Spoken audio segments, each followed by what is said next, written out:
second by the committee, and I would like to call the meeting to order.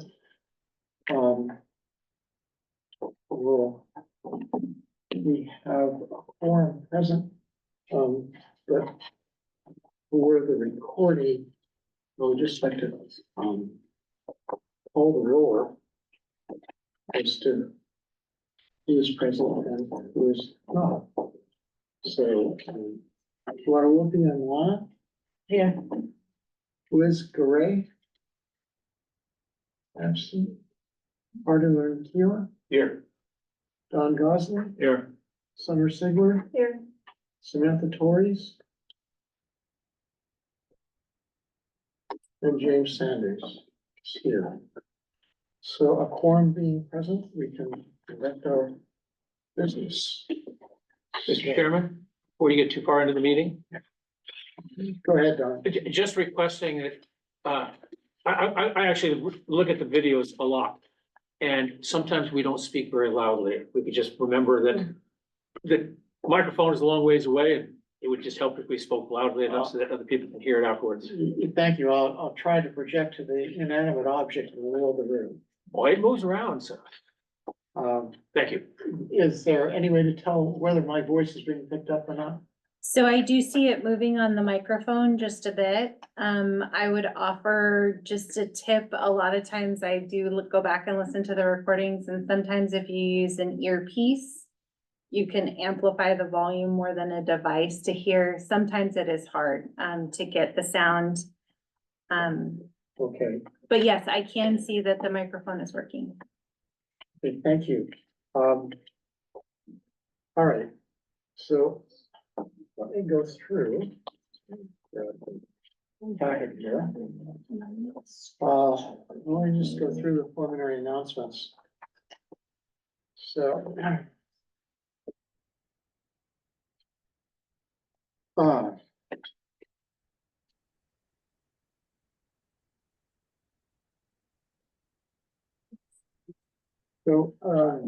We've kind of called it order, so, the next item on the agenda is the approval of the agenda. And if there are no objections, the agenda will be accepted as submitted. So ordered. Approval of the meeting minutes of March 5, March 19, and March 26. I received, some corrections.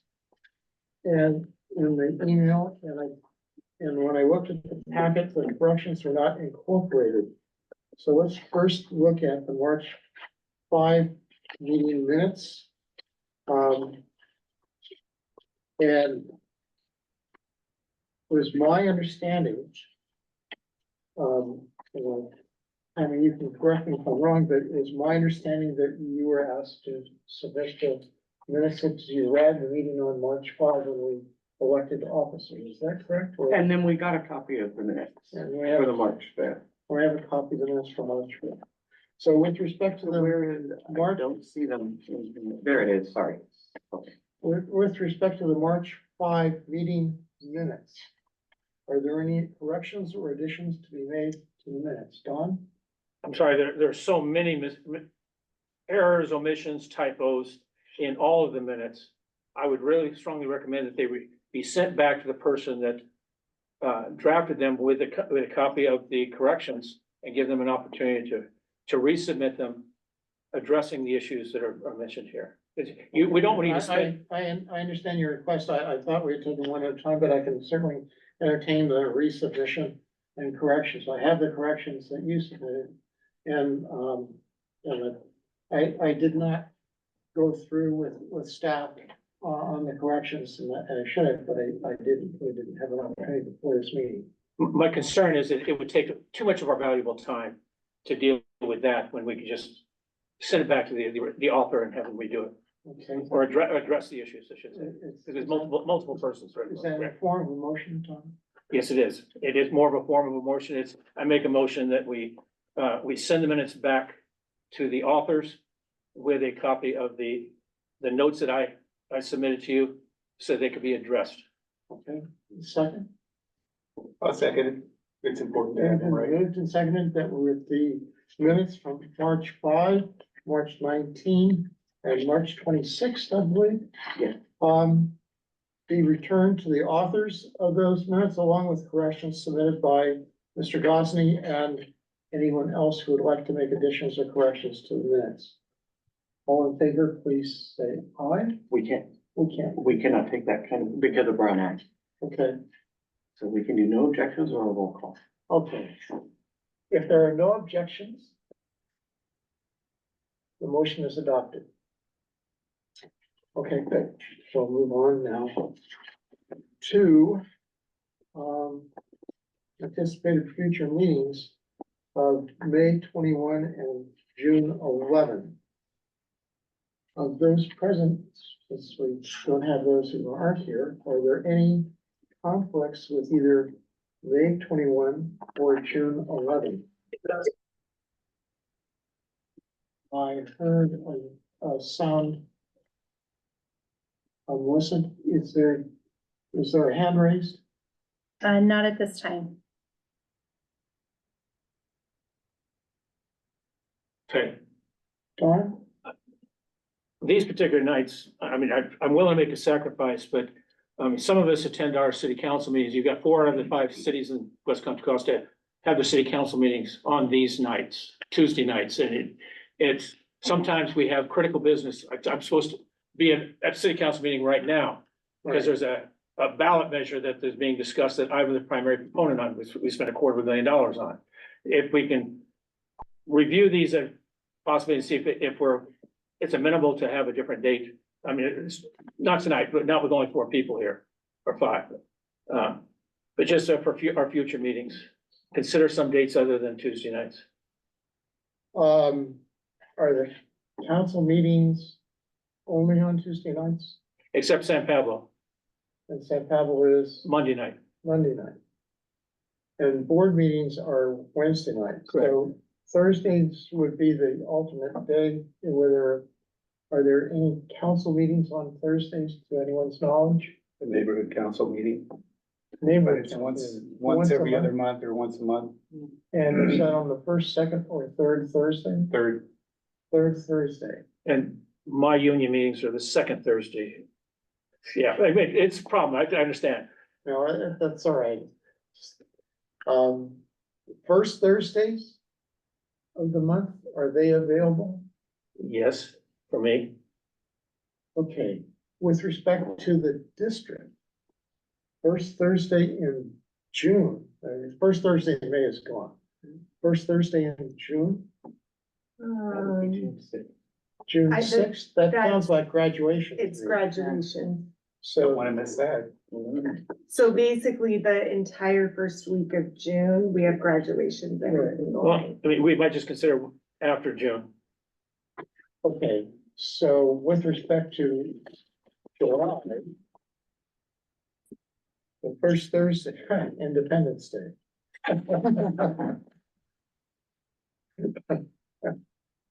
Is that a problem?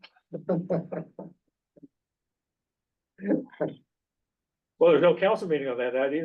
No, we won't have a conflict with the council meeting, and in Richmond, at least the fireworks are on the 3rd. I'm sorry, at least Richmond City Council, I just noticed that they're canceling 2 of their 3 council meetings in July. And they probably wouldn't have it on the 4th anyway. No, And you're up for recess in August. Yeah, August is recess, so I may be crying and whining when their problem doesn't really exist so much. Yes.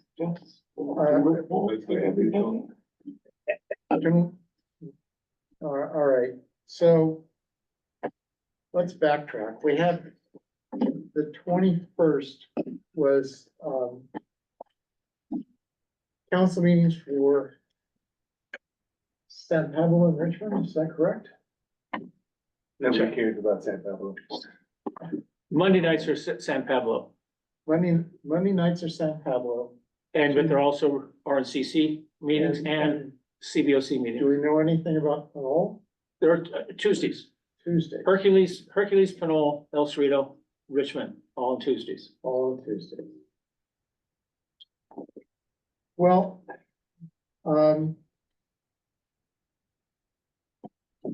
It's not something that has to be decided tonight, but just Yeah, for consideration. I'm in a dilemma as to which conflict we want to, which city we want to be in conflict with. Because it'll be necessarily, delaying the work of the committee. So, Well, there's 4 of us from Richmond, yes, and that's Tuesday night, but it's not every Tuesday night. correct? It's 3 out of the 4. Is the 21st of May a meeting night for the Richmond City Council? Probably, I'm willing to miss it. Anyone else? Probably just talking about budget. Okay, well, the 21st of May looks like will stand. The 11th of June is, after graduation and the beginning of, right? So, any conflicts with the 11th of June? I'm not here. I'm not available. We have one conflict. Dawn? No, in fact, that's the one Tuesday that City of Richmond does not meet. The second Okay. Tuesday, so that would be okay, work. Guadalupe? After Tuesday. Sorry? I said I'm good for Tuesday. Okay. Joe. Art? Fine. Summer? Yes. Okay, so we can have a quorum on Tuesday, June 11th. So, if there are no objections to the anticipated meeting dates of May 21st and June 11th, then those will be adopted. Okay, now with respect to public comment, the public will have different opportunities to address the committee. The public can address the committee during public comment and before action or discussion. Before an action or discussion item, the public can provide public comment in person, through the Zoom app, and by telephone. Public comment will last approximately 10 minutes. The time allotted for each speaker is 2 minutes. If you are attending the meeting in person, you will need to submit a request to address the board form to indicate your desire to speak during public comment on a non-agenda item before the item begins on an agenda item.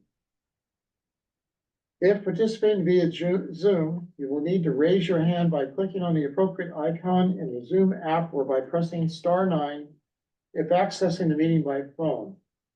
No yielding of time or substitution of speaker is permitted. The public will have an opportunity to make public comments on agenda items after the presentation for each discussion and action item.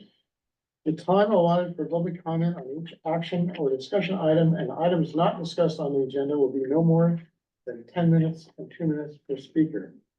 Due to the Brown Act, committee members cannot discuss items not on the agenda and do not usually respond to items presented by public comment. Special accommodations upon written request to the district, disability-related modifications or accommodations, including auxiliary aids or services, will be provided.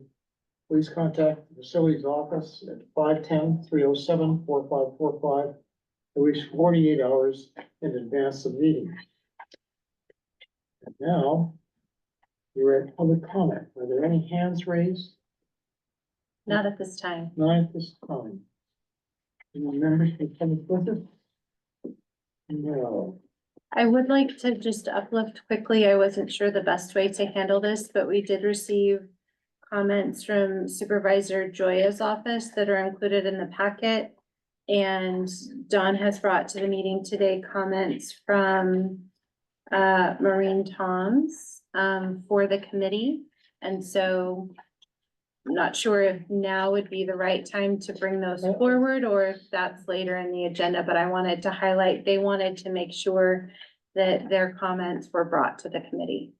I would also, I'm sorry, Chair. Go ahead. I would also like, these read into the record, these emails that I have, if it's possible. Yeah, I brought them with me to do just that. Yes. So I don't know if you actually want to read them into the record. That means someone actually verbalizes them and read them, and then we have the other 2 items brought forth by Melissa. They have been handed out to the committee members. They would get attached to the minutes. that's where they would go. So whether or not you want to read them in as public comment, because they're not on the agenda itself, except for the two that were brought forth. They would fall under the discussion of priority use for the 4 sites. You could say that there and read them all in, or you could just have them attach minutes, however you want to do them. I think the appropriate part would be to have the ones that are germane to the site that's under discussion added, and we've already discussed the Adams site. So my question is for those that have brought them, and we're talking about the density. Adams site is mentioned in the one from Maurice Tom's. And all 4 sites are on the agenda, so it would Right. be appropriate, it would be okay. Okay. So, anyway, so I'd like to fit them in with respect to this site. Okay, so we'll wait until we get to D1. I'll put my drawings a little note. Thank you. So, next item, under, let's see, a couple of members of the public through public comment, and we'll pick these things up with respect to the site. So let's move on to D1, the discussion of priority uses for the 4 sites. And,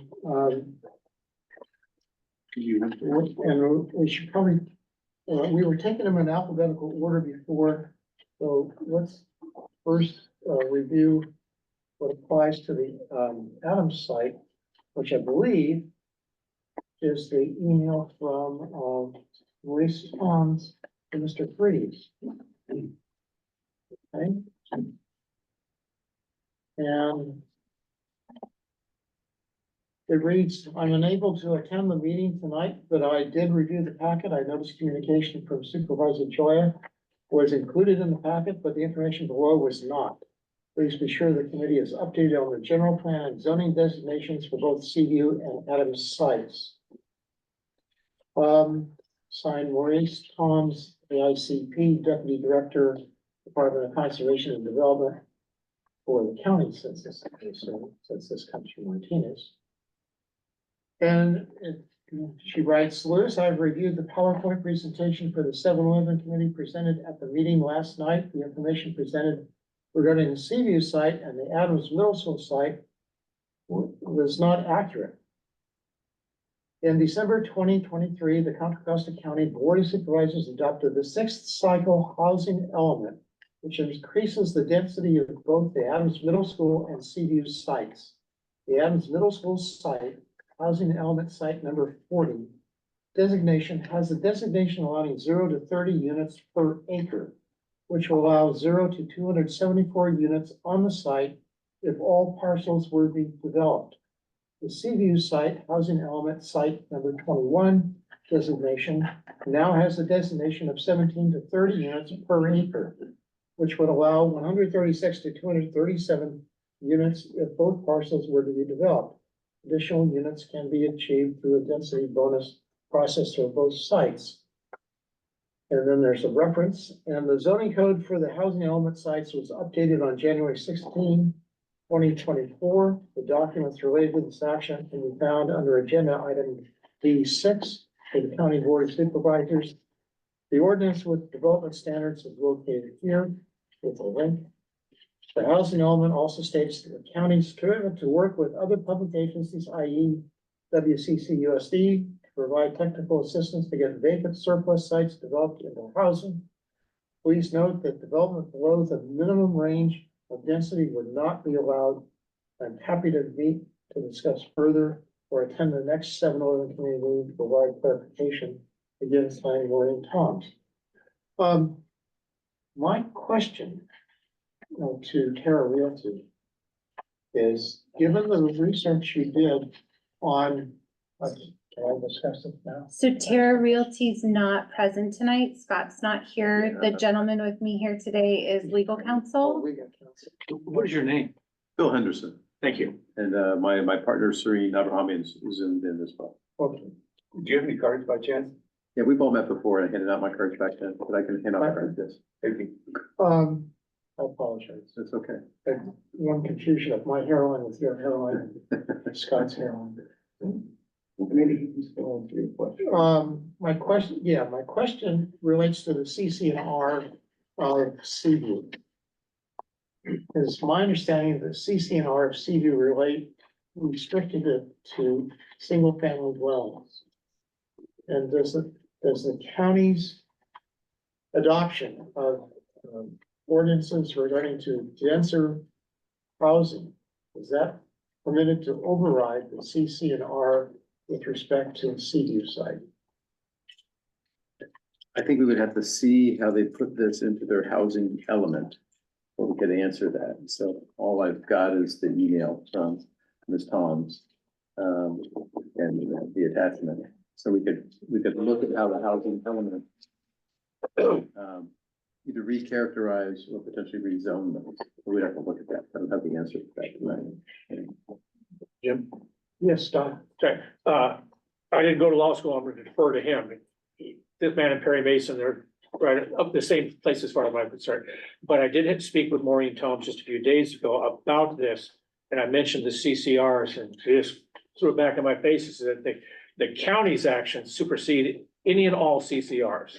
If it's just a CCR, but if they formally go through a zoning change in their housing element, she's indicating that the housing element they approved in January created this density. Yes. Can that be done within the zoning that was existing, or did they rezone it? That was actually my question. She also said that the zoning for both sites, Seaview and Adams, was no longer accurate. Okay. This just her to me. So I think it needs to be looked at. Yeah, fair point. Yeah, I agree. And haven't had the chance to do it in the last 2 hours since I've seen this, so. Well, what have you been doing? Driving here.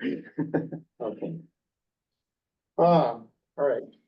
So, well, that's with respect, we have the two parcels and let's see, there were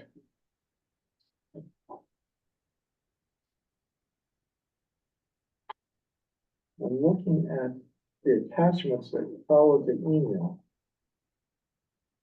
Say, And with respect to the Seaview site, there was also a communication from East Bay Regional Park District indicating that they wanted to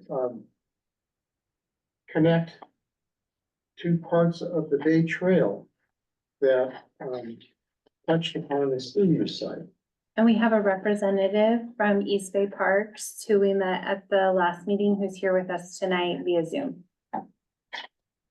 Okay. Well,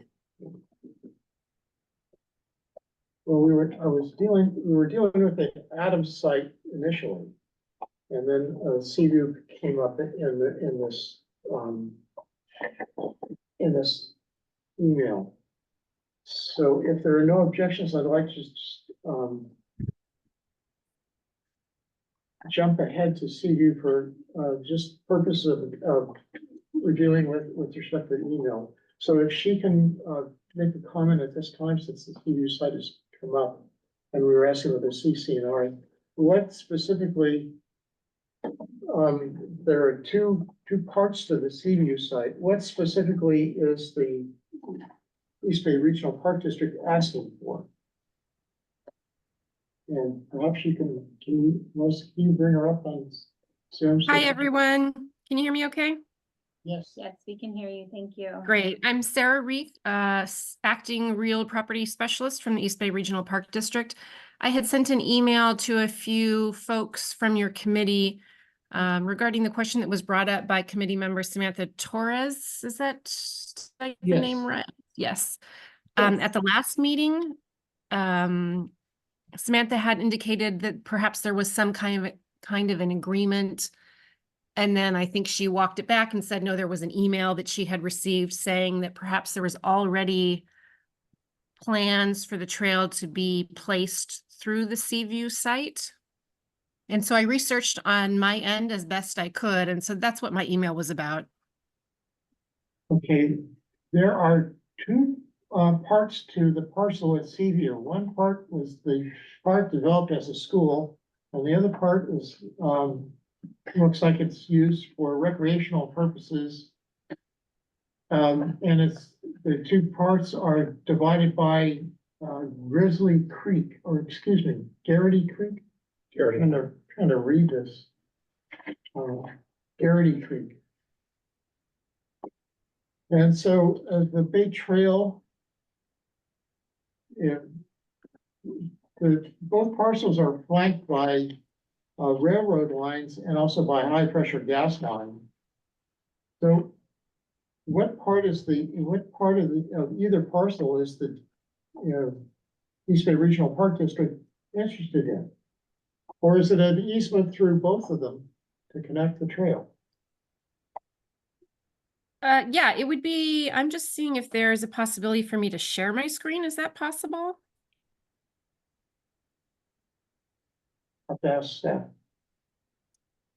Sure, just one moment, let me Sure. do that, and I'll go ahead and stop share. Okay, are you able to share your screen? Let's see. Am I able to share my screen? Great question. I don't see an option to do that.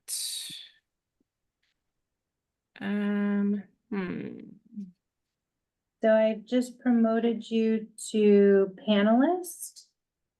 And so hopefully then the option. Okay, let me see if I can do it now.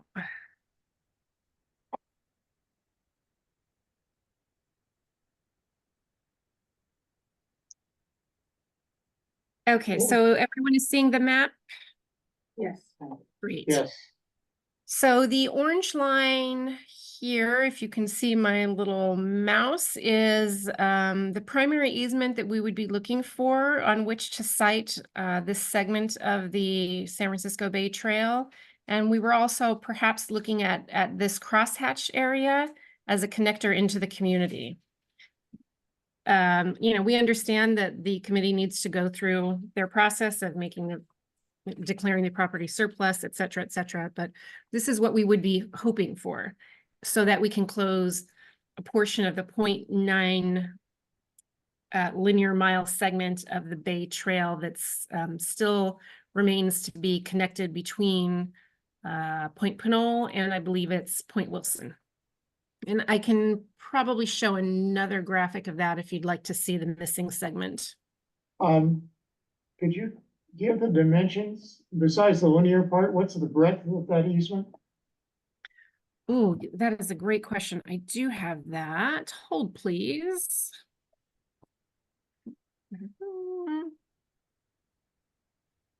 My apologies that I don't have that right at hand. Let's see. Do you all have time for me to try to answer that, or would you prefer that I get back to you? No, I'm sorry, that's a critical piece of information for me. Are we talking 10 feet, or are we talking 400 feet here? I think the reason I asked the question is because I'd like to know how many square feet, or if you will, part of an acre of that parcel the district would be giving up. Certainly. I'm just reviewing my notes here. As you all know, I took over this project for my predecessor, Rachel Lem.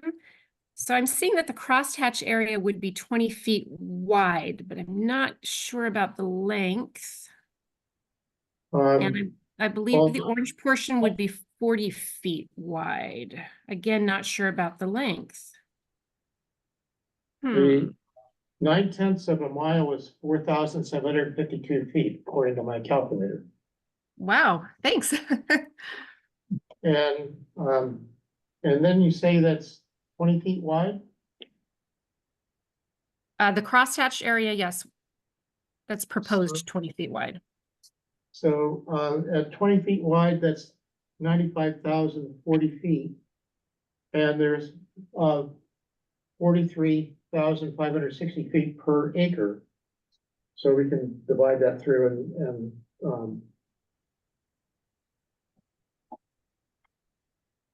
so it's approximately 2.18 acres. I'll go with your calculations until I'm able to confirm otherwise. But you clearly know your land stuff. Ron? Last month, I distinctly remember hearing 40 feet. And I'm not, For the width? For the width of the easement? yes, I mean, again, I'm just recollecting my memory. And so 20 feet is obviously better than 40 feet, but 40 feet, that's a substantial. Well, That would- that's that would- 4.5 acres, Yeah, that. 4.25. So the Yeah. portion that runs along the most, what would you call that, northwesterly segment of the parcels, that would be 40 feet wide, and the crosshatched area that was shown in red, that would be 20 feet wide. And these are just proposed figures at this point. Design is not completed. Okay, Don, yeah, Question of it. How much of that land for your Bay Trail has to be on Seaview property as opposed to west of the fence line? As I understand it, and I am not a trail designer, but I can go back to our staff who are still working with consultants to design the trail segment. But as I understand it, they wanted to site the entire trail on the Seaview property due to issues with wetlands in the area and of course the location right next to the tracks there. Mr. Reese, you have a question? Don? I went out there and walked it all. Yeah, plus about a half mile in each direction, a week and a half, 2 weeks ago. And, I wouldn't even suggest going right next to the railroad tracks. That's no brainer. But it did seem like there was space between the gully that had some water in it and our fence line that might be used. I mean, if you're talking about 5 feet out of the 20, that saves us something. Mhm. And it just, I'm looking at alternatives. I hate giving up any part of our property that we don't have to. I love the Bay Trail concept. But at the same time, you start reducing the size of the property, it makes it less valuable to sell or to develop. And that's a concern that I've got. Okay. Okay, I hear your comments. I appreciate that. I will take your comments back to our trails development staff who are working with a consultant to design the segment and let them know. Don, have you had a chance to review our website page for this segment of the trail? No, it was, and one of your people, I wish I remember the name. Sent Suzanne me- Wilson? Suzanne Wilson? Find out in a second. I could not find the email. There's Suzanne. Okay, I mean, yes, I received it. I did not do it. Apologies. I'm sorry, for some reason I'm unable to hear you. I don't know why. Speak up.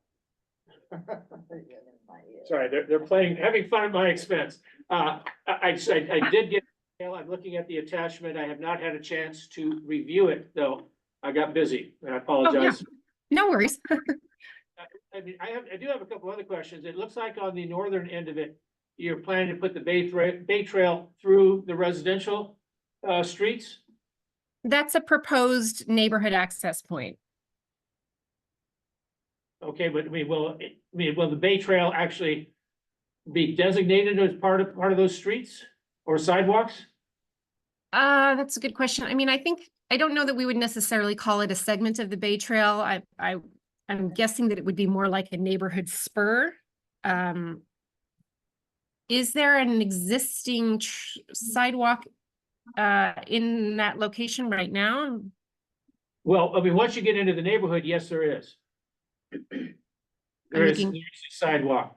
On the back side of these properties, though, it gets be a steep incline, and you would almost certainly have to eminent domain some people's backyards if you continue that direction, which I can't imagine that happening. But I'm also concerned about the southern end, where the Bay Trail would be going. I mean, are you trying to take away part of the outfield of the baseball field that's there? Or? On your drawing, it just stops. Well, I think the reason that the drawing stops is because, and correct me if I'm wrong, but I don't think that the school district owns that property. So we would be in communication with that property owner separately. Right. Yes, I'm just not quite sure, when you've got a limited recreational space. This is not Fenway Park where you can give up part of your outfield and make a big deal out of the big green wall. It would be reducing part of it, although it was also pointed out that somebody could, you can just move the dang a ball field. You know, to accommodate the East Bay region, the East Bay Regional Parks. I don't know, but I'm just curious about this, because it doesn't do any good for us to give up our property if you can't connect it on either end of it, either side of it. You understand what I'm talking about? Yes, I think so. I think maybe what would be most helpful is if perhaps at the next meeting, I can invite Suzanne Wilson, who's been working on designing this project. She might be able to answer your questions more specifically. I represent the land acquisition department from the Regional Park District, so I would be seeing through the negotiation of the easement rights. These are more design questions. I'm not sure that I am prepared to answer them. As you can see, I'm fumbling through your questions here, but I would, I'd love to see if I can get Suzanne to join the next meeting, and maybe she can answer these questions more accurately. If I can interrupt for just a second, Don. Yes. Samantha, you raised your hand? Yes, so Sarah, this is Samantha. Hi. Have you already been in conversation with the county, which is the landowner on the recreation side? And I believe it's the city of Pinole that's just north of that. Have you already begun any conversations or negotiations on land acquisition for the Bay Trail with those property owners? I think we've had preliminary conversations. I don't think anything has gone beyond that to my knowledge. Okay. I'd like to keep the focus on the Seaview side if we may. In terms, my notes are a little scattered at the moment. In terms of acreage for the Seaview site, Melissa, do you have the little acreage for that I'm site? sorry, are we moving away from the Bay Trail? No, still dealing with the Bay Trail. Okay. I want to know the total Okay, acreage for the site before we start. In other words, what part of the site would be given up to the Bay Trail? And to know that, I have to know what the acreage of the site is. So we have 7.7 acres on the site. And my calculation, this goes back to earlier careers I had, but I was just working on a square footage basis of 9/10 of a mile. 9/10 of a mile, that seems like a lot longer distance than just the Seaview It is. site. Okay, well, my calculation of the acreage for the Bay Trail was based on the 0.9 mile length. Do you know the length of the border that we're actually talking about? So my calculation of what we're giving up is in more in keeping with the site. I'm sorry, can you rephrase the question or repeat the question? All right, let me try it again. Along the Union Pacific right of way. Mhm. What is the length? Does anyone here have the length of the two parcels from just west of Garrity Creek to the end of the Seaview site, which is just a little bit north of Southwood Drive? I can get that for you in a couple of seconds here. I'm on Google Earth. I can get the, Thanks, Thank Don. you. I was actually pulling up an APN map, but you might be able to do it better that way, huh? well, we trust Google. You take the length times the width, right? And Yeah, that's all I'm doing. For the length on the Pacific Railroad side, do you want the whole length or just the buildable space? No, I want the linear length of the border of the parcels. The two parcels that make up the CU site. From the Montara Bay Community Center, where that is, toward, and then eastward to where the residential parcel begins on Southwood Drive. And that's the border of the site at Seaview.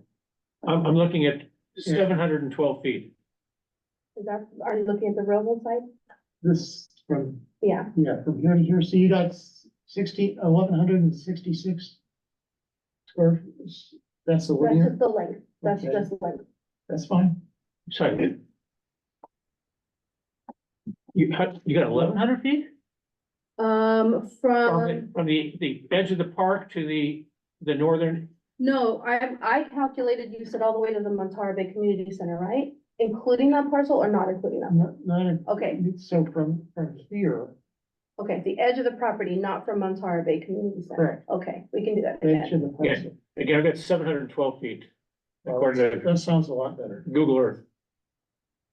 So I can see from the APN map that the northerly parcel is 535 feet, linear feet.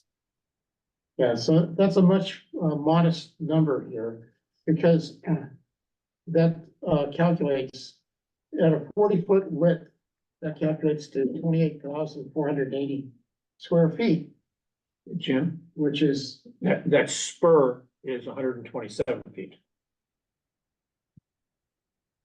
and that was, but the spur was 20 feet wide, not 40 feet, is that correct? Right. And again, these are just, this is proposed.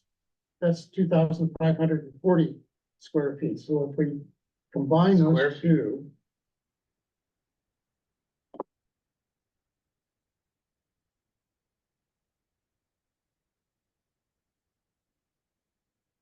We get 31,020 square feet.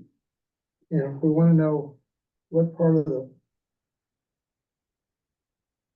an acre that is, so we're talking about 7/10 of an acre. So, So the remaining parcel would be about 7 acres. If we give up 7/10 of an acre to the easement for the park district, what remains is approximately 7 acres, because it's 7.7 acres, 7.91 acres total. Is what's shown on this handout.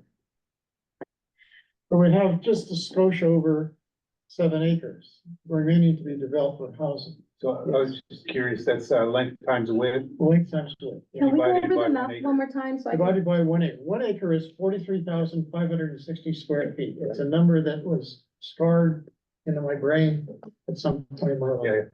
Yeah. Yeah, as long as it's length times width, not plus width. can we review that one more time for now, please? Okay, so. First, we got the length of the railroad side. Right, and that Don brought in with 712. Well, actually, because it depends on where I start, because I had to redo it, and I got 783 feet. Okay, It's pretty ballpark, Yeah. and 127 feet for the spur. 783 linear feet Yes. for the border times 40. And so let's just review that for a second. So 783 times 40. So that's 31,320 square feet. And the other part was 127. 127 times 20, which is 2,540.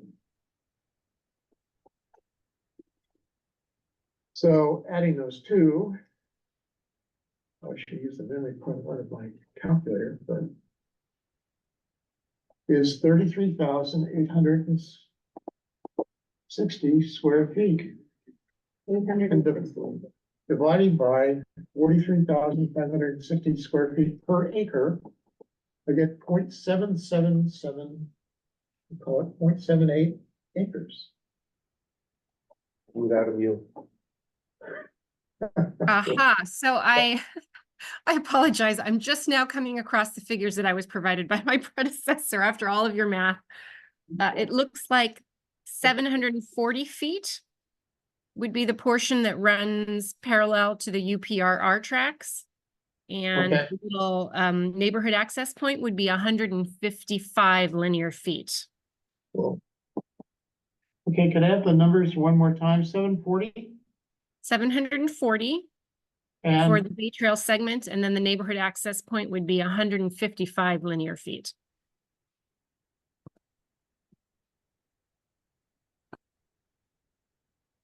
Don, you have a question?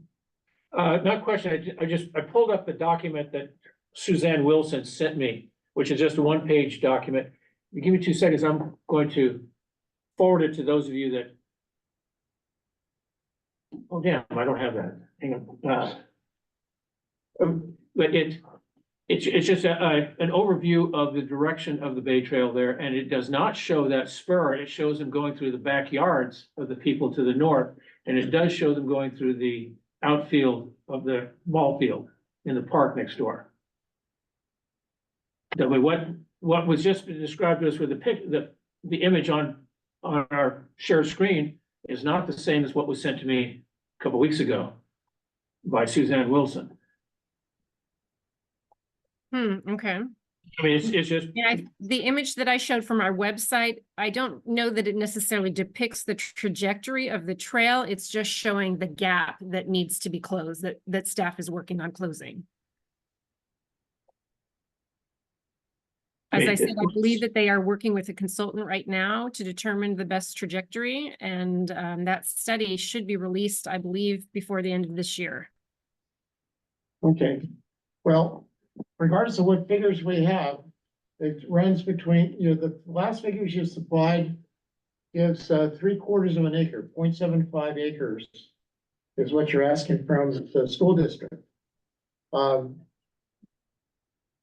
I think what my observation earlier that there's still 7 acres remains should that easement be granted.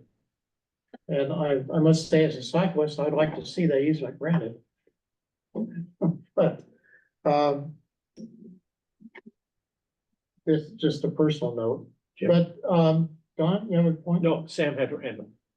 Samantha? Thank you. Sarah, have you already made this, I know you say you're still in the consulting phase, but have you already presented this before the board, the school board? Because technically, this can go through the school board without our committee having had any say in this, correct? The board can move forward with any actions regarding the use of this facility without having us go through this process, right?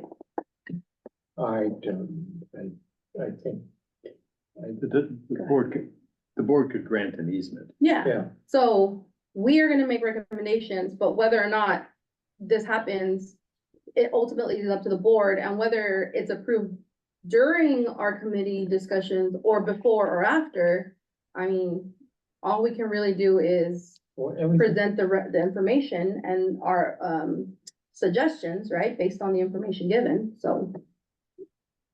Thanks for that clarification. I was under the impression that your committee had to declare the property surplus before any negotiations could move forward. So that's new information to me, but I'll take your word for it. our function is advisory, posts and the board disposes. With respect to the site is an unbuildable site for a school.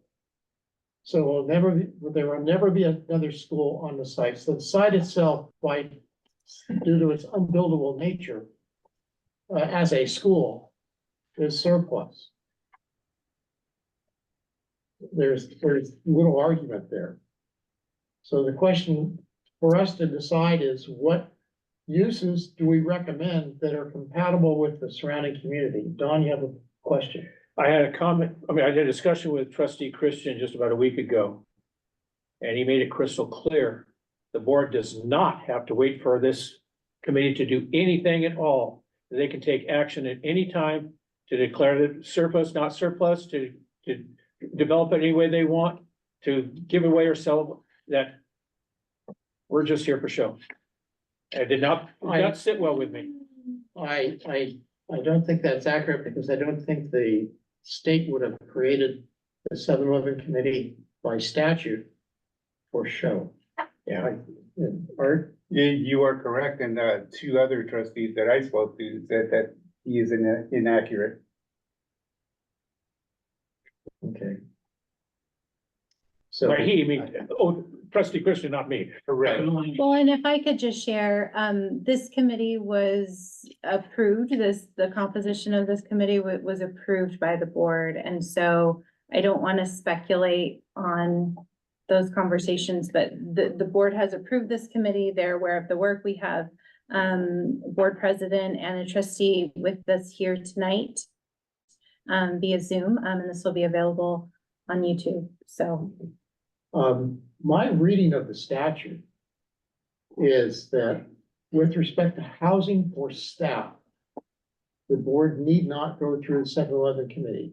Otherwise, the board needs to employ a 7-Eleven committee to dispose of surplus property. That's my reading of the plain English of the statute, which I'm happy to pull out. Right? Point of order, but I don't want to get off to a tangent. But the trustees that I spoke to, were not even, sure where the money for these surplus properties would go. That's And we're not even really, right. So, we're off topic. yes, So, and I you just, know, but it needs to be addressed sooner than later. well, I think we'll have to put that on an agenda, as an agenda item for a future meeting, as to where the proceeds from the sale of the properties ends up. There are several statutes that apply to it, and California is a codified state. Everything is by statute. And so. I also just want to be careful. We keep conflating surplus with sale, and it's not the same thing, right? Surplus does not mean sale. Yeah, if I can, just briefly, and I won't dive too quickly into statute, because we might be a little bit off the agendized topic. But the 7-Eleven committee is required before the district sells a piece of property or enters into a long-term lease for property. Does the district, the board itself, without having to go through 7-Eleven committee, do other things with the property? Sure, joint use agreement, grant an easement to the park, other things they can do, but we cannot sell the property or enter into a long-term lease. There is a recent exception for workforce housing, which allows us to avoid surplus property. But, so this committee is here to look at these 4 sites and to come up with recommendations, because one of the options on the table for these 4 sites is potentially selling or potentially long-term leasing, or all the other options available to it. So this is required for these sites before the district could find any of them surplus. And you're right, not necessarily selling them, but doing whatever they else want to do with it. Don? Through the chair, to clarify from the attorney, when you talk about the district issuing an easement to East Bay Regional Parks, are we talking about giving them the property, loaning the property, selling them the property? I use the word easement on purpose. Yes. That is not selling, that is still owning. You grant an easement, you still have ownership, but easement is a use of a particular piece of property. We're allowed to do that with other public entities. And it's not necessary, but in this scenario, when we're talking about East Bay Park and that strip of land, we might want to maintain ownership, but grant them an easement for that walkway. And again, it's subject to lots of negotiation, and the board will take action. There'd be a hearing, there'd be 2 meetings, it'd be a longer process. Why would we want to issue an easement for a forever loan as opposed to selling them property, since they've got money to purchase the property, and then we would have cash in hand? Why would? I didn't say we'd want to. I told you. No, it's an option. Yeah. I'm asking your Yeah. opinion. Yeah, I won't render an opinion on it, Okay. but I will tell you, both of those would be options. So that's. Yeah. Sinead? Are easements permanent? They're not intended to be permanent. Exactly. Can they be long-term? Yes. And I think Don used that term, maybe use long-term or. I said forever. He said forever. So easements can have, just like leases, can have a time limit. They can have certain restrictions about how long they can be inactive or inactive, how they get renewed, if at all, right? These are all things that can be negotiated. Think of it, yes, agreed. And think of an easement on a piece of property like PG&E or the sewer or water. They have, I won't use forever like Don used, but very long-term easements on property because those are uses of the property. Could a trail like this for the park be an easement? Sure, it could. Could they sell that strip? Well, we'd find it surplus and then it could be sold. Okay. Options, many options. So if I could just add to this conversation, in our minds, just from a land acquisition perspective, easements are considered permanent. However, that doesn't mean that they can't be unwound. You can quit claim an easement to remove it from title. There are various types of rights that could be granted in a scenario like this, from fee title down to a license agreement. If you were looking for something that wasn't intended to be long-term, I would think you would want to look at something like a lease agreement or a license agreement. In this case, where the Park District will be probably spending millions of dollars to build a trail, I don't know that we would be interested in something less than an easement. But anyway, I just wanted to clarify that from our perspective, easements are permanent. You know, that's not to say that they can't be extinguished, but they are intended to be a permanent right. If I could ask a couple questions. So I know you said that you're in the early stages of design. And does that mean there is no legal description for the area that you're potentially seeking? Correct. There is no legal description at this time. Okay, and then do you typically also do an in-house fair market valuation of the interest that you're looking to acquire? Like in this case, if you're seeking a permanent long-term easement, do you do that legwork in-house, and is that something the district could have access to? So we actually don't typically do what would be called like a desktop appraisal. Not to say that we couldn't come up with a figure. Typically we would, pardon me, this is my cat.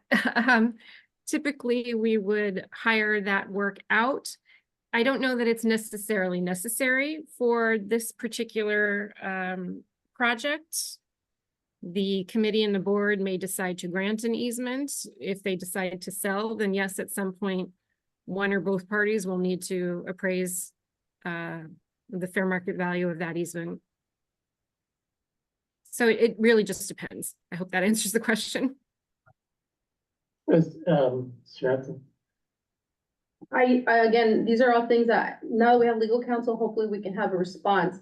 Are there any Naylor Act considerations on this site given proximity to the recreational facility next door? And if so, how would that influence the easements that East Bay Regional Parks would request? I don't know who that question is for, but I think we finally have the capacity to answer some of these questions we've had for a while. Well, if I could jump in, I think the easement discussion would happen on a separate track if that was something that the district was requested to consider, right? So that's not necessarily tied into the overall surplusing of the site and whether or not the Naylor Act applies. Just based on what we're discussing here, that could happen on a separate track. And then of course, some of the questions I was asking about fair market valuation and legal descriptions, those are all things that just at the beginning of a discussion, because as you can imagine, as legal counsel to school districts, we're often assessing requests for easements, not just from other public agencies, but also from public utilities. We always start the discussion with what type of due diligence has the entity done? Is there anything they can share with us? Have they valued the area that they're seeking an easement or seeking to acquire an easement in? What are the potential uses? What do they need it for? Because we have to provide all that support when we bring a recommendation to the board. But in terms of the Naylor Act and whether or not it applies to the site that we've been discussing, there are 3 requirements and conditions that have to be met in order for the Naylor Act to apply. So I'll go through those for a second. Just give me 1 second. Let me pull up my information here. So typically what we'd look at is number 1, the whole or a portion of the school consists of land used for recreational purposes. Number 2, the property was used for recreational purposes for at least 8 years immediately preceding the board's determination to sell or lease. And number 3, there are no other available publicly owned properties in the vicinity of the school site that can meet the existing and foreseeable recreational needs of the community. For this particular site, my understanding is that it's been closed for a while, right? So the Seaview site was closed, let me just go, I have 2 dates, one 2005 and 2009. And please correct me if I'm wrong, but my understanding is it has not been used for recreational purposes consistently over the last 8 years. So from our perspective, when applying those conditions, it doesn't meet the second condition, and then you wouldn't even get to the third condition, which is, you know, if there are other publicly owned properties in the vicinity that could provide the recreational needs of the community. But that would be the analysis for that site. And then, of course, each site is unique and different, and you'd have to look at those conditions and apply it to the site and its prior uses. Okay. I think we've gone about as far as we can with respect to the Seaview site. So we're talking about 3/4 of an acre of land involving both the border along the railroad tracks and the east and the spur that would connect with the residential area.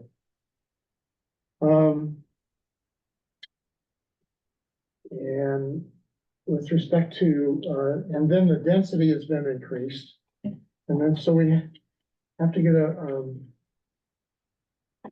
investigate just a little bit further, make sure that, the CCNR is overruled by whatever the county has done. And, so we'll have to follow up with the links that are in the, message from Ms. Toms. Any other comments about Seaview? Yeah, I was just curious if it would be prudent for us to find a value for that particular piece of property. Well, we had a range of values before, courtesy of Terra Realty. But for the 7/10 of an acre. And so, yeah. I will note briefly on those, while you're looking for those values, assuming that the information from Ms. Toms is accurate, the values were based on the density that before they were changed in January. So she's saying this all changed January 1st with the new housing element. So those values, at least for these two sites, would probably, we'd ask Terra Realty to look at those again and reevaluate it. So he had shared that he was looking at just the 4.6 acre site. The site that is located here on this side of Garrity Creek. Comps in the area indicate a range of value of 12 to 15 per square foot for 2.4 million to 3 million. And again, as Mr. Henderson shared, I think we would want him to look at this information and come back to the committee with the update. Okay. Please make a note that we'll put that on the agenda for next time. So I'd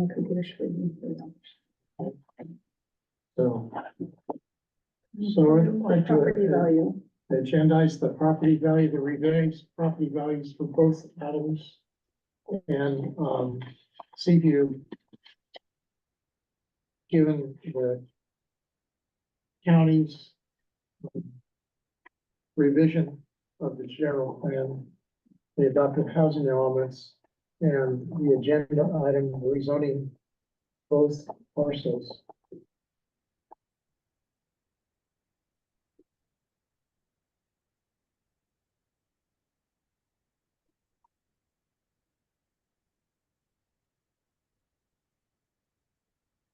Right. I'd like to move on to where we left off at our last meeting, which was not settled, and that's Harmon Knolls. So with respect to Harmon Knolls. Actually, could I, before you move on, could I just ask a question? Go ahead, sir. Thank you, I appreciate it. I understood that my colleagues had made a presentation to this committee perhaps last year. I just want to put the question to the committee. Would you like for Suzanne Wilson or someone else from our Trails Development staff to come and make a presentation about where they're at in terms of the extent of design and what they're thinking? Would that be helpful to the committee, or is that sort of putting the horse before the cart, you know? Any thoughts? I think it'd be useful, especially since we've got new members that weren't here to see the first time around. And the committee has been reconstituted since, last year. So we've had 3 new members added to the committee. And it would be useful, for those members, and also for those of us that are advanced in age, Speak for yourself. to refresh our recollection of, the presentation that was made. Okay, great. I will see if she's available to attend the next meeting. And if not, yeah, I'll see what I can do to get a presentation on the next meeting. Okay, that one, May 21st. May 21st, yeah, okay. I'll communicate with Lewis, and I think I have some other contacts with the school district and also Terra Realty if I'm unable to make that happen. Okay, Okay, thanks. very good. Thank you very much. Oh, you're welcome. Thank you. Great. I do have a question.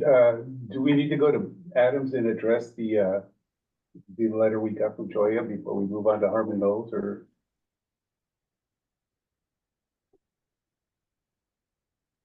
I should say Supervisor John Joya, I'm sorry. No, I understand the question.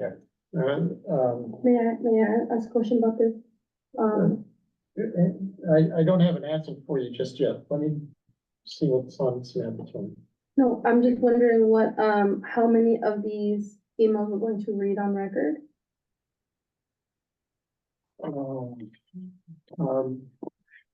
Or how the process of selecting which letters are going to be read on record? Mr. Chair, Yes, if I could interrupt that. sure. You would not actually put the letters into the minutes, they would go attached to the minute, so you don't have to worry about trying to. No, I understand that. What I'm saying is, there was a request to read a particular email that's in the meeting packet. Mhm. So we have several emails. How many are we able to read aloud? If, like he requested, and how are they selected? It would just require a motion. I To have, make a decision. I have, 5 communications. And they deal with, let's see. Hilltop,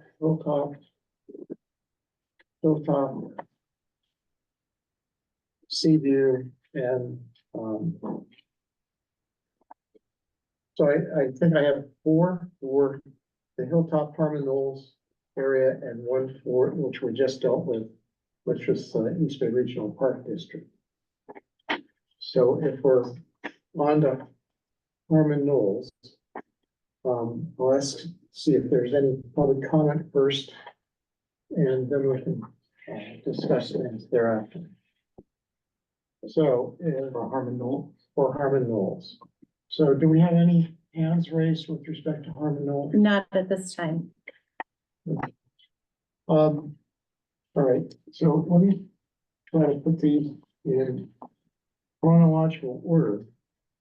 Starting out with April 5. And, Okay, where are you getting these documents? These ones that Ardo handed you? this is from Art. It's 1, 2, 3. They're all from Art, so. And there are duplicates of 3 that's in the packet that I gave you.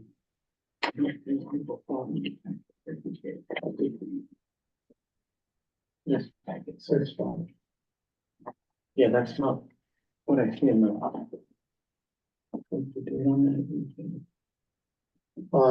April 5.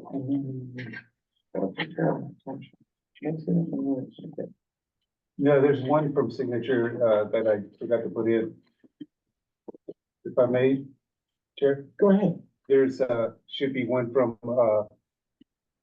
let's see, from the Fairmead Hilltop Neighborhood Council, then County Supervisor John Joya. One from Richmond Mayor Eduardo Martinez. One from the City Planner Lena Velasco. So I have, And then from City Council Member Cesar Cepeda. so I have Mr. Cepeda's They're in the packet that I submitted today.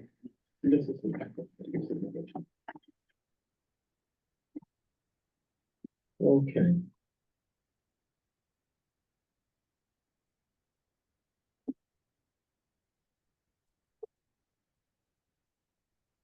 I have two copies of the same from, there's just a collating error, two copies from the mayor. And from Marina Velasco, Cesar Cepeda, which I think I had before. And one from Bobby Kari. Yeah, Bob Country is the neighborhood council president for that area. Okay, He lives right here. Let me give you this. It might be better if you want two copies from the mayor. It's got the city letterhead on it. Should be the third one. I'm looking right at it. It's not from the mayor. Oh, it's the third one in the sheets here. Mhm. The second was city or county supervisor John Dwyer. Is that what you're referring to? There. Okay, Right there. okay. Is there a motion for what's the one I'd like to have read out loud during the meeting?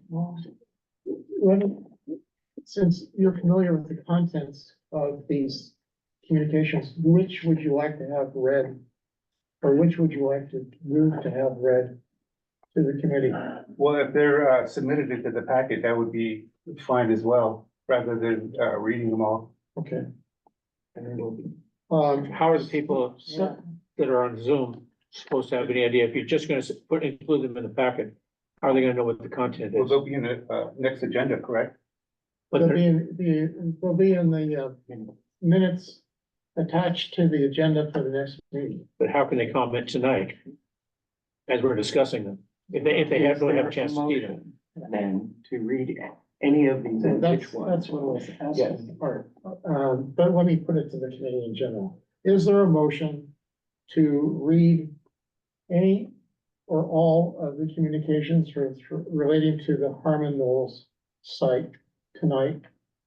Now, I wanna make a motion to read all into tonight. is there a second? Sure, I'll second it if we take turns reading them. Okay, if there are no objections, so moved. Actually, None. I object. Okay, there are no I- objections. I- So We when, need to wait. So we can go into discussion. Guadalupe made the motion, so she's gonna get to speak to it first before anybody else does. okay, Guadalupe?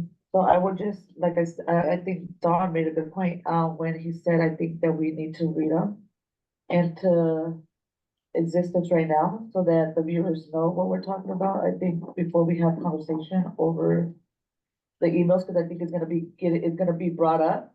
So I think then we're gonna just be talking around and nobody's gonna understand what we're talking about, so if we read them into existence, then we will all be on the same page. Okay, any other comments? Don? Just have to wonder with most of these people here, Mayor Martinez, Councilmember Zepeda, and the chair of the neighborhood council, Cotry, I'm just wondering, and even, Lena Velasco, if their positions would be identical if they had more data, especially about the possibility of the district ever having money to build a school. Because they have to, I mean, I would think that they would want to have all the information before putting their names on a letter.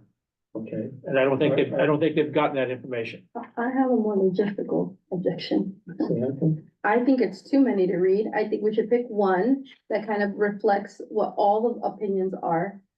Because I think they all share very similar sentiments. So if we could read one aloud, that's representative of all 4 or 5, because they're all kind of leaning in the same direction.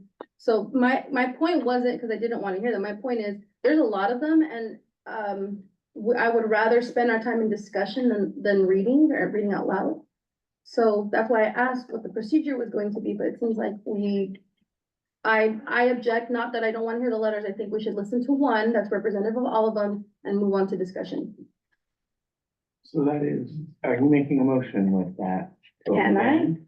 You absolutely can. I So, make a hold motion. on 1 second, Oh, okay. because there's a exactly right way to do this. Your motion, you'd say, I move to strike the word all Mhm. and insert one. And if you could give us the date of the one that you would like Mhm. read. So if you could look at the one, Sure. I move to pick one in the packet that Arto feels best represents the sentiment of all letters since you provided the packet. Anyone second it? I'll second it. Okay.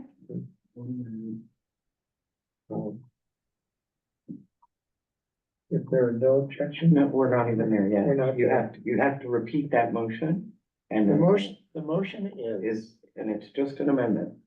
to amend, the motion by, member Milana to, read one letter representative of all communications received in support of preserving the Harmon Knolls site.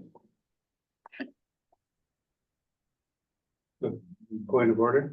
Point of order. That was trustee, Torres. Not, I know, that's their amendment. yes, but you said on the honor. Yeah. She's amending Oh, excuse me. Loopy's original motion. Excuse me.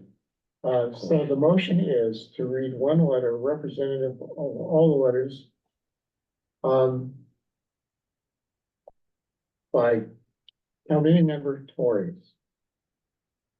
Amending the motion by committee member Milana. To read all the letters, to read just one No, letter. we only. That's rewording the first motion. We're only talking about the amendment. That's, So that was not the motion. The motion is just the, to read one letter representative of all the, Out of the packet. so read one letter, out of the packet. It wasn't even representative, out of the packet. Chosen by R2. That was the amendment. Correct? That's correct. Okay, so that is all, and it was seconded, and that is all we're voting on right now. Or discussing, and because you made the amendment, she would get to speak first to it. Samantha, I like the way it sounds. I think we should move forward with it. any other comments? Are you going to invite public comment? Are there any hands raised? Not at this time. Okay. Roll call. If there are no objections, the amendment is adopted. I just, Okay, we'll go. And I go to roll call, please. So let me put down the list one more time. Committee member Milana? On the amendment? On the amendment.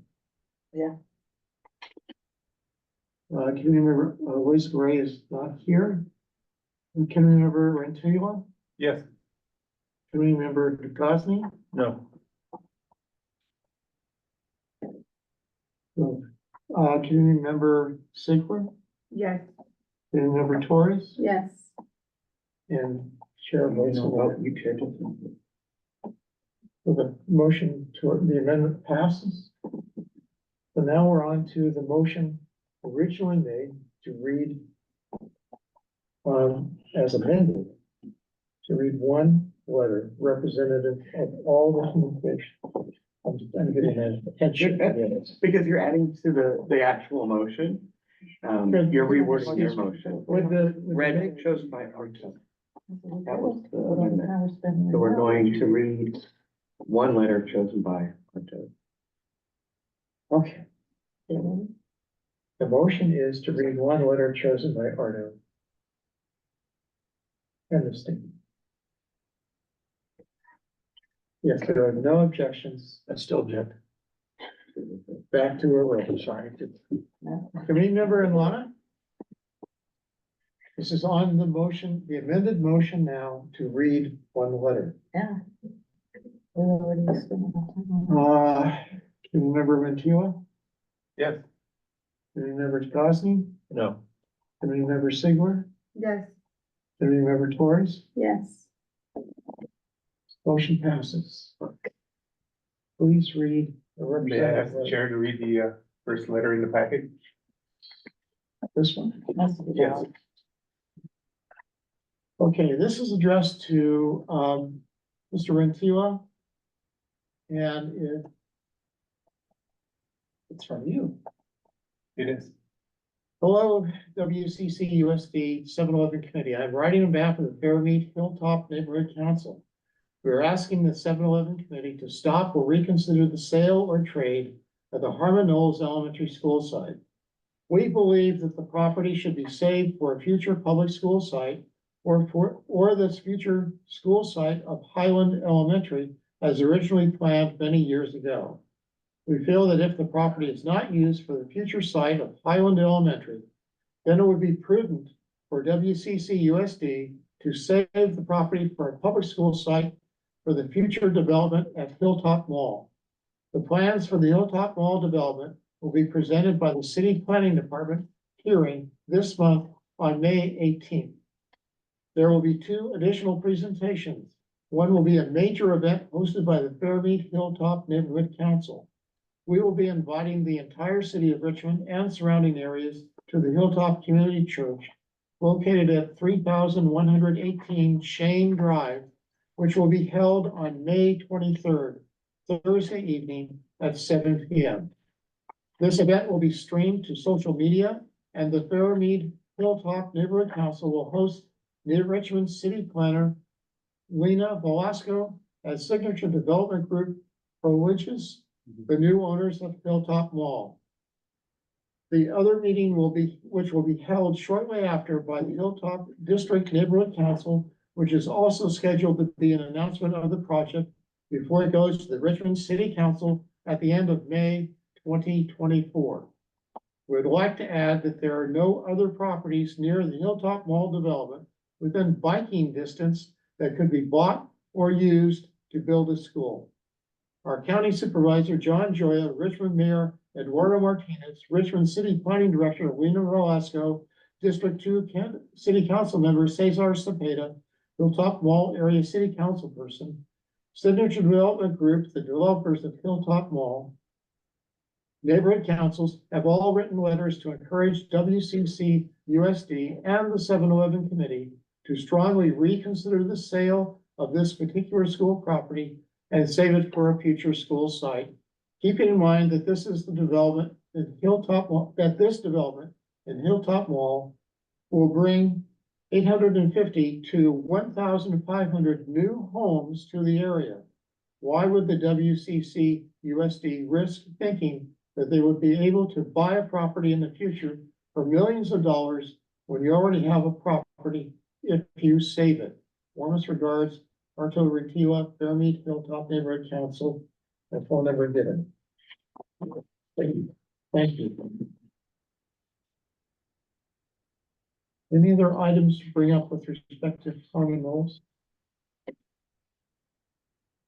Can we change the image to reflect the new site?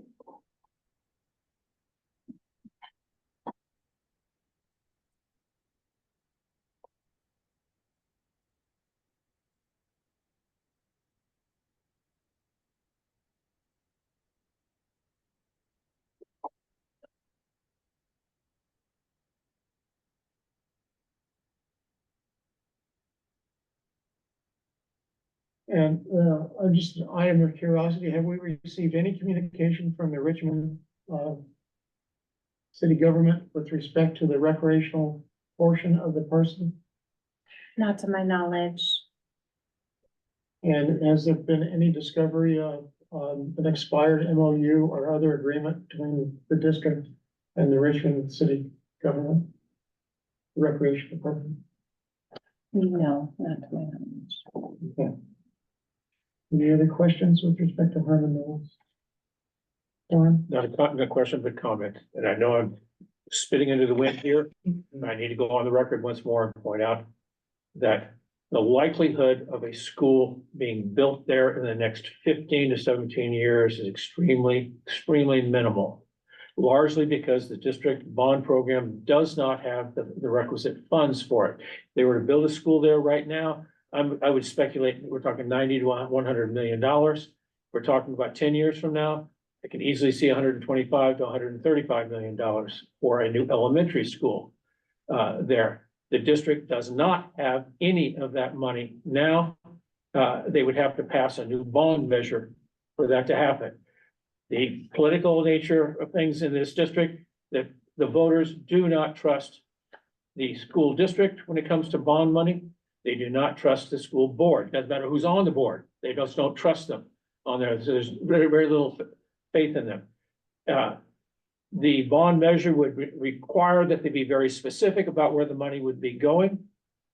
If we just say Harmon Knolls, for instance, why would the people of Hercules, Pinole, El Cerrito, any of the 8 unincorporated areas, and even a large part of Richmond, vote to tax themselves for another 30 to 40 years, knowing that absolutely not a single penny of it would go for their communities?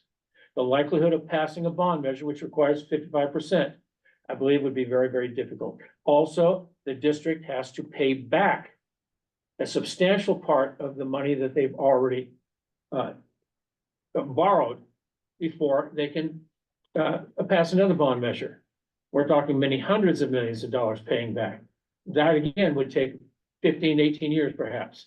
So it doesn't matter that they need the schools. I'm not denying that they need a school there. The bottom line is they have no money, and the likelihood that they will not have any money. Whereas if the district, the school board does something else with the property, they might bring revenue into the district that is needed now. Might bring revenue in that they can put to use now. It's kind of a bird in the hand as opposed to a wish list. I understand your point, and it's part of the record, but I don't think it's going to be settled here. Bert? No, I don't disagree with Don, but also having a property available in the future is also a bird in the hand. And there are other ways of paying for a school than just a bond measure. And so I would call for a vote at this time, I imagine. I would once again remind that surplus could be a long-term lease, which could generate revenue, which could allow a school to be built. And so I think it goes back, I think there's a fear that surplus means this property will be sold or never be able to be used again. And that's not what it means. Yeah, it does to the trustees. I don't know if that's true or not, right? Okay, with respect to Harmon Mills, I think we put all the issues out there, both the money issue and the future use issue and the development issue. So I'd like to move on to the next parcel. We're not gonna resolve the money issue. But we can make a recommendation with respect to reserving it and see what the board does with the parcel. Don, I know the money issue is. I'm sorry, if you don't want me to talk, just say, No, don't call my I name. know the money issue is critical, but make your contribution, please. All right, my suggestion is that when we report to the board, we spell out both options. So that the board can make an informed decision, not a one-sided decision. No, I intend, if I have anything to do with it, I intend to make all those points in the report, not to omit anything. Question, Samantha? so can you explain what you mean by both sides when we actually have to recommend surplus, yes or no? What do you mean both sides? But potentially reuse for the site. and whether it's declared surplus or not. So we make a recommendation, yes or no? Well, right? this committee can, well, not, you can make recommendations about what the potential reuses could be. So because the board makes the decision whether to declare it surplus and what to do with it at a future site, or future time, I'm sorry. But I don't want, I would prefer that this committee does not just take a singular position and saying, this committee has agreed to do this, or with this site, because that's not true. I'm not gonna change my mind, Arnold's not gonna change his mind. And I don't wanna have to give a personal report to the board contradicting what this board or the committee has done. I think there's a point that, Ms. Sigler made that should be repeated. Surplus does not mean sale. They're not the same term. That we can recognize it as a surplus site. And we can say that it's the remaining buildable site that the district controls. And, you know, with the surrounding community, we are by statute required to take into account what the wishes of the surrounding community are. And if we can take the communications we receive as evidence of what the sentiments are in the surrounding community would like to see a school there at some point in the future. If we sell the property, if we recommend selling the property, then whatever takes over that surface is going to be quite permanent and unlikely to ever become a school. So it doesn't mean, you know, the fact that there's no money, no bond money at the moment, the surplus, does not mean that we have to eliminate the possibility that there will ever be a school there. But it is the one buildable site remaining in the district. And the population of the schools can always be changed by redistricting the service areas of the schools. So, you know, at any rate, I would like a little bit more clarification, though. I think it comes down to what the role of our committee is. My understanding was we were going to vote on whether or not we were going to make a recommendation, yes or no, to surplus the property. surplus does not mean sale. I know, I'm not arguing with that, but the idea that we have to give a balanced, opinion, well, we may be able to give a balanced opinion, but we do have to make a recommendation, correct? So we do have to vote yes or no at some point. I'm not saying it has to be now, but even if we offer various opinions and whatever, we have to make a recommendation. And I think, I keep hearing you echo, surplus doesn't mean sell, but it also doesn't mean don't sell.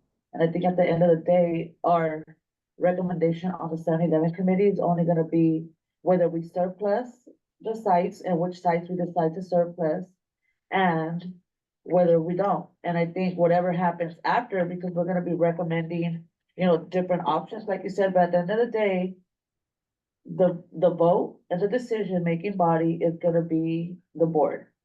And we have no control over that. So that means whatever site that we're getting ready to surplus, means we're handing it over to the board and letting them go off of whatever their beliefs are, with not even, you know, if they choose not to take our recommendations, then, you know, they're still at free will to do whatever they want, in which that means they might sell. Because we have no control over that. So that just means that, you know, all we're doing here is recommending which ones we think should be surplus, if all, or if none. And that's, you know, what we're deciding on, right?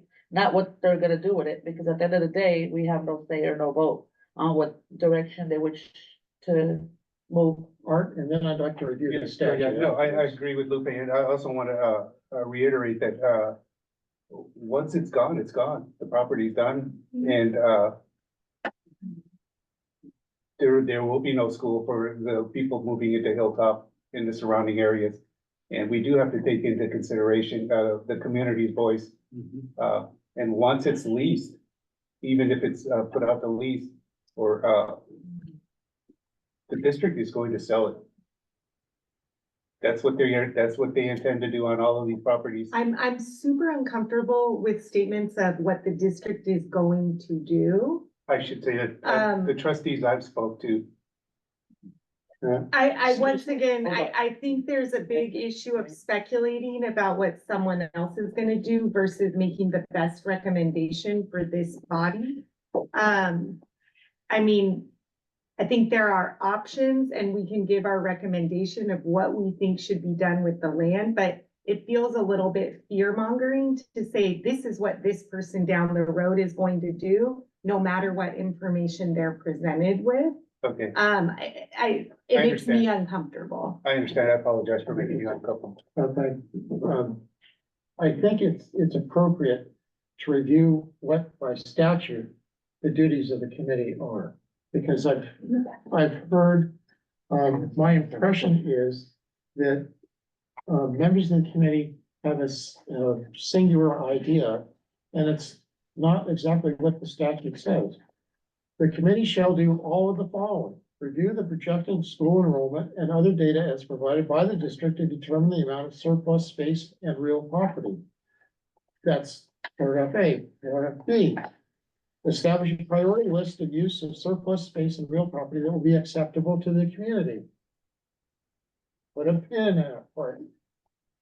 Paragraph C, allows to have circulated throughout the attendance area a priority list of surplus space and real property and provide for hearings of community input to the committee on acceptable uses, plural, of my word, of space and real property, including the sale or lease of surplus real property for childcare development purposes pursuant to section 17.458. D, make a final determination of limits of tolerance of use of space and real property. And E, forward to the district governing board a report recommending uses of surplus space and real property. We're not limited with respect to uses. We don't have to settle on a single thing. We can establish a list of priorities. Melissa. For the good of the committee, I just wanted to uplift the definition for surplus land. It is included in the packet. It's on page 25, and I just thought that that might help provide some clarity to the discussion about the definition of surplus land. And I can read it if you would like me to. I just wanted to uplift this to the group. I love definitions. It helps me. There's a lot of words that we use that we evoke meaning to, and I like to go and see what definition I should be using in my work. And so surplus land means land owned in fee simple by any local agency for which the local agency's government body takes formal action in a regular public meeting declaring that the land is surplus and not necessary for the agency's use. And so the statute reference is there, and I just wanted to uplift that to the group tonight. Thank you. All right. Shall we? I think we have to. Yeah. I would like to move on to the next site, which is Portal. We have about 20 minutes remaining.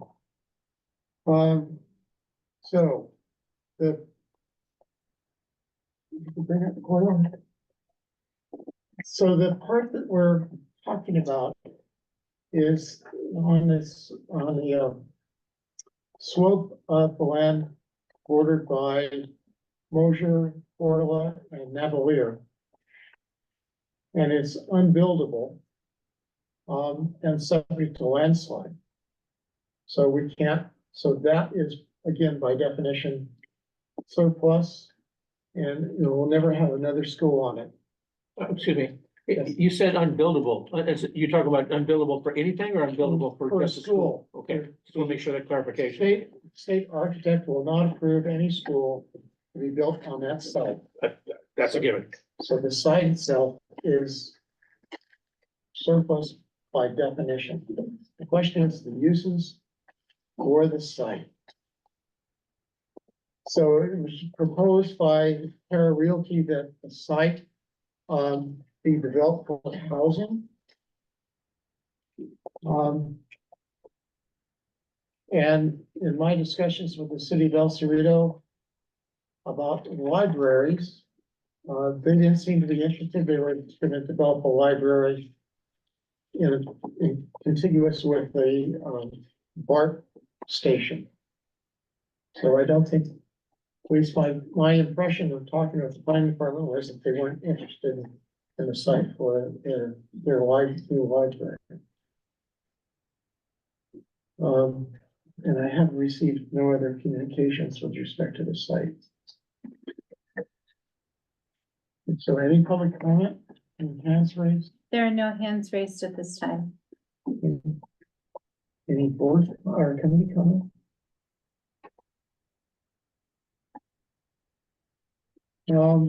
That being the case, is there a motion to declare the site surplus? Recommend that we ask the board to declare surplus, Okay, since we're advisory only. all right. I move to make a recommendation to the school board to make the Portola site surplus. To declare the total site surplus. I make a recommendation for the board to declare the Portola site surplus. Second? Don? First off, I will second that, but keep in mind that February 28th of last year, we already passed, this 7-Eleven committee passed the exact same motion. And this is like rewriting your will, Don. So I think his motion will supersede the last one since the committee's been reconstituted. Well, it had been reconstituted, all it's been augmented with new personnel, but the actions of the 7-Eleven committee in the past aren't null and void. Let me get a reading from the parliamentarian, please. We are starting over. It's the same motion. We can continue with your motion. This is the motion of this board.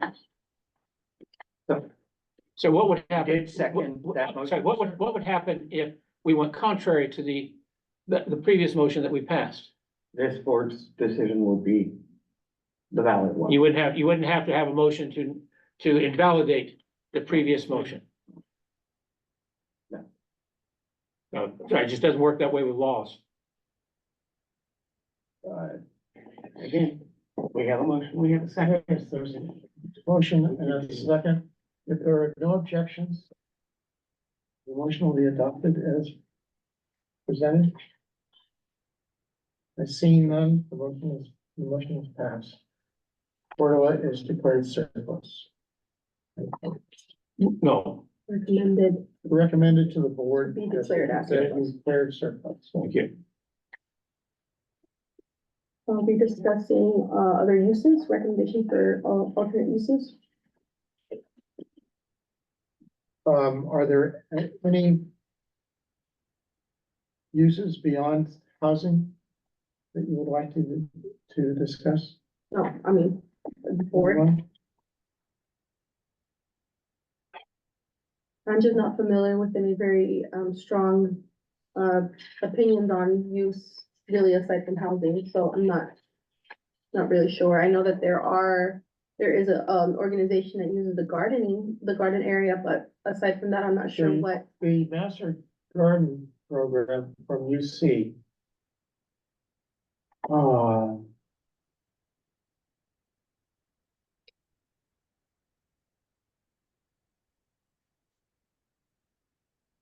I saw their sign when I visited the site.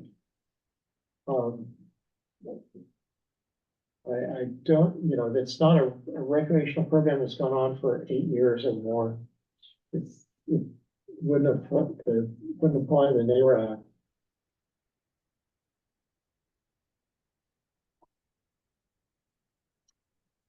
So, we can put on the agenda for the next meeting to ask about, the Master Garden Program. So what are we asking about? I'm not clear. What their interests are. Have they expressed interest? I don't know. I know, one person who's part of it, so. They used to be at the Adams site. And there was a community garden there. Urban Hill? Mr. Chair, just to be clear for minutes, you said it would be on the next agenda? Or Yeah, I are would- you I would going? give to be them, I would give them an opportunity to present on the next agenda. If I would let them know that we're discussing, disposing, putting the site up as surplus and seeing if that it might be redeveloped into housing, and do they have any comments? They might seek some accommodation. I don't know. What's below them is a county chartered school. And that's the site that was used by the district, the portables there, to house the various elementary schools that were going through reconstruction. It's still owned by the And district. still owned by the district, yeah. So it's now occupied by the Invicta Academy of Richmond. According to one of the County Board of Education trustees, when they come up for rechartering in 2 years, she is not optimistic that they will be successful, so the site may become available again. That's a different person. Arno's looking at me because he's saying we're speculating about other votes again. And speaking on behalf of trustees.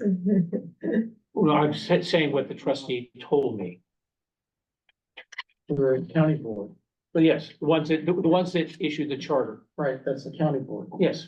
Okay. Any other comments?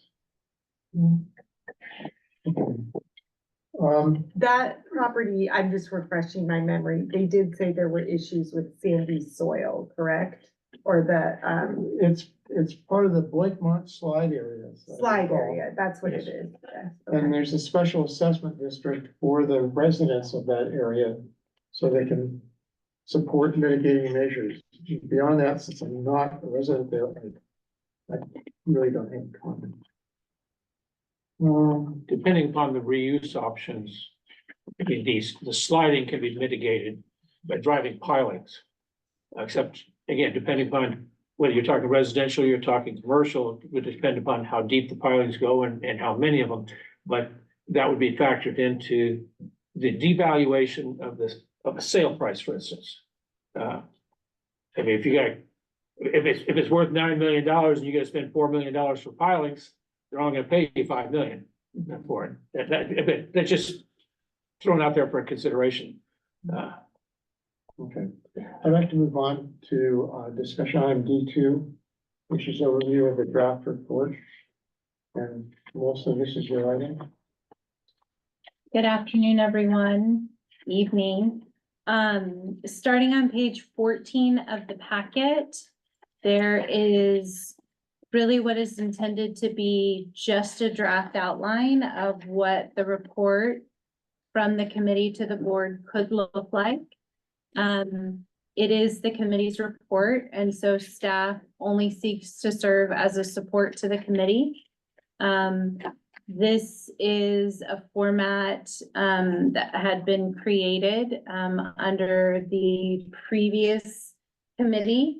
There are sections of the report that have information as it relates to actions taken by the board.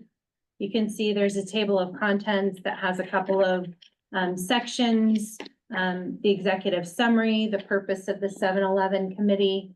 A lot of the items in the draft report do reference section. 7-Eleven committee membership does provide a narrative of board's approvals through the different successions of the committee. Again, under some of the other sections, you see like responsibilities of the committee. It's going to speak back to some of the statute that was read aloud during tonight's meeting.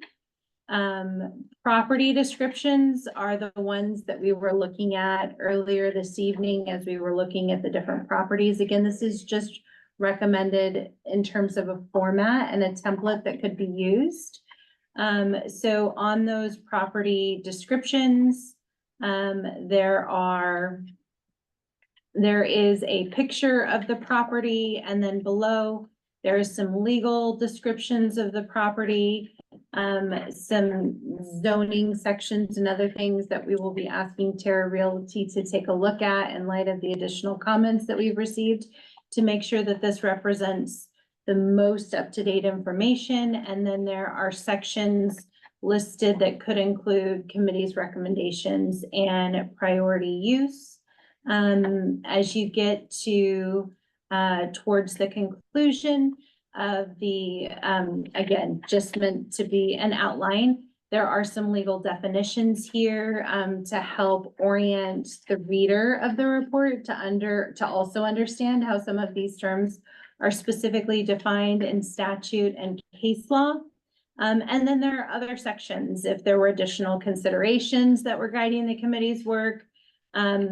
There are some required next steps that were shared in the statute reading earlier tonight about the public hearings that would need to be held. Once there is a draft report by the committee, we would need to issue a advertisement in the paper for public hearings.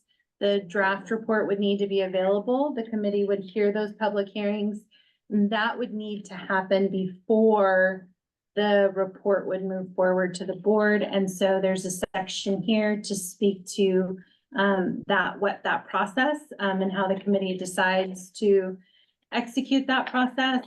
And then there is the availability at the end for appendices, additional documents and things that might want to be included in the report. And so staff looks to the committee to understand the support, the administrative support that you may want from staff to support with this, but we really just offer it to the committee as an outline and a guide to consider when looking at the draft report that the committee would like to put together and move forward. Sure. Sorry. I just wanted a point of clarification under 7-Eleven committees, the list is incomplete.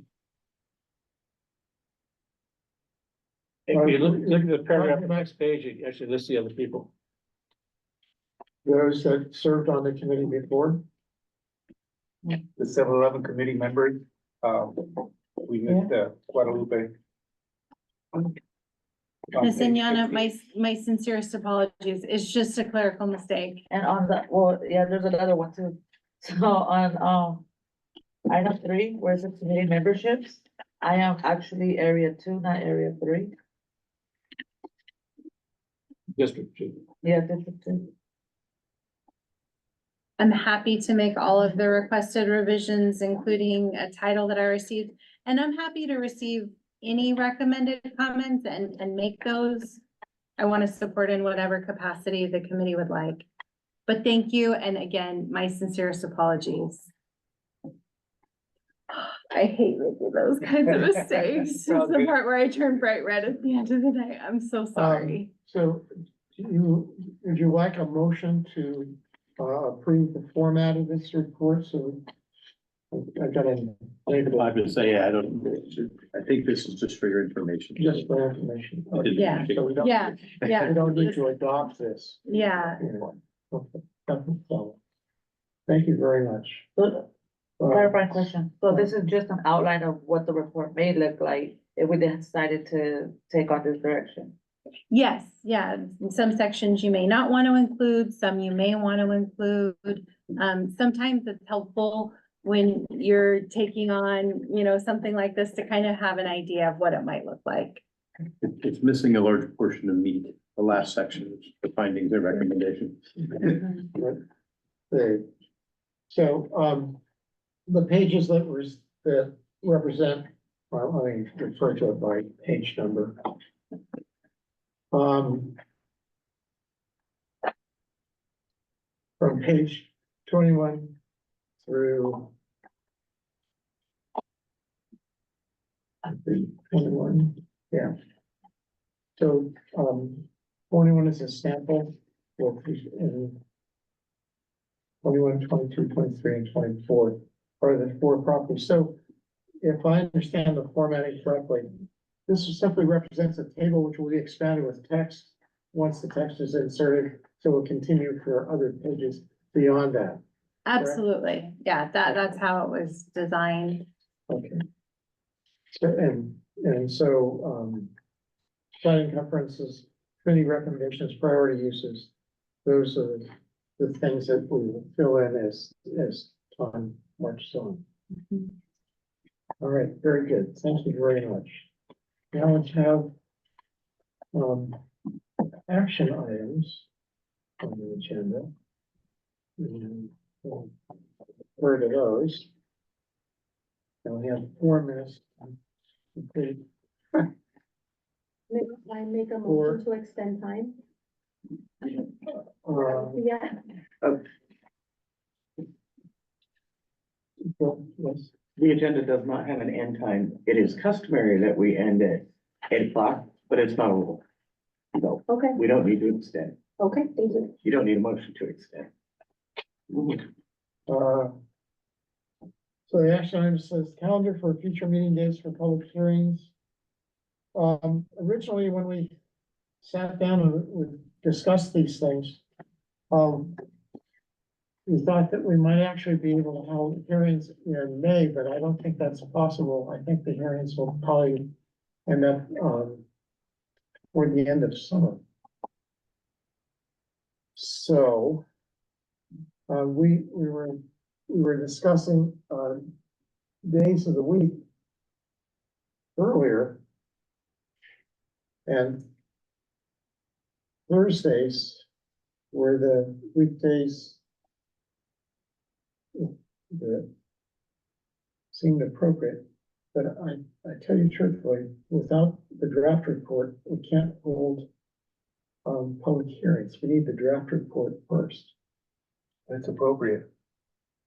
So, so I'd like to postpone setting dates for public hearings until we get the draft report assembled.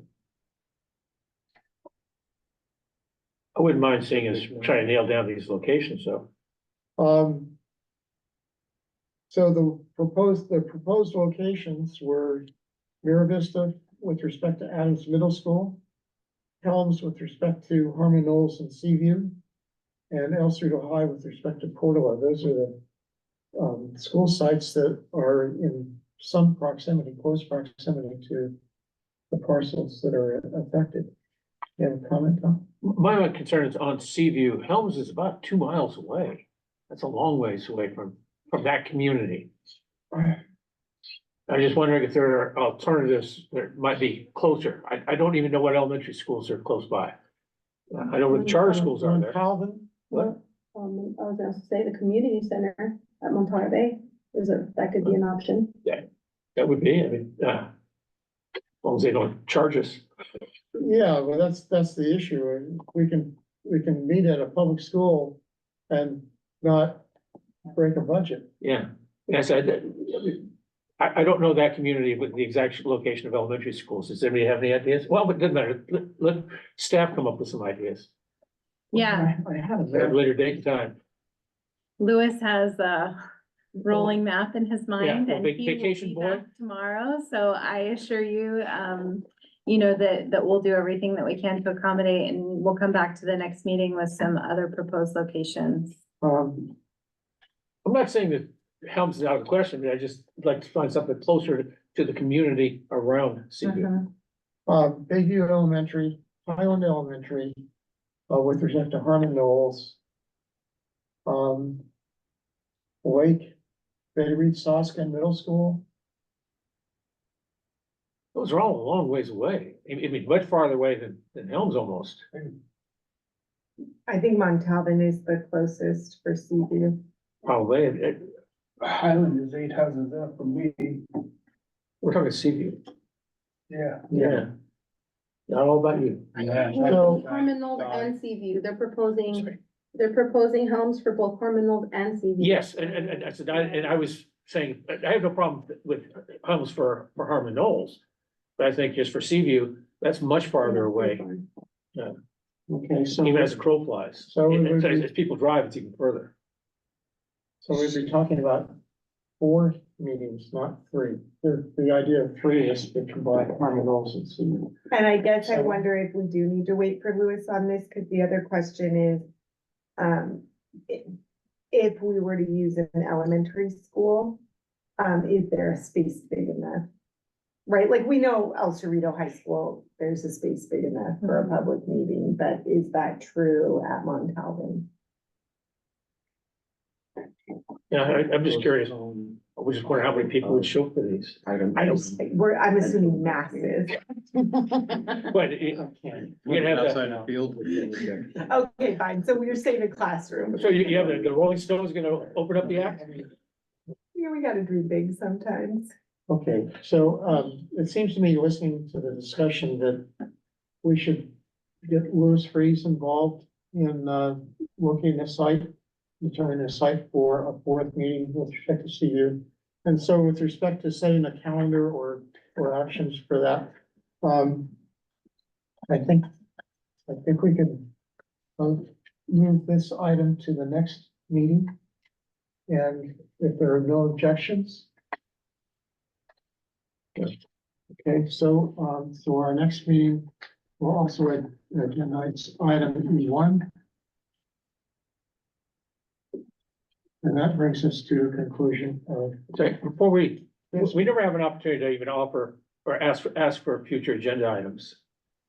What would you like to add? I'd like to have a presentation on workforce housing. School districts that have been successful with it as opposed to unsuccessful, because we're getting 2 conflicting reports, one from a couple of trustees and one from the chair realtors. Completely different on there.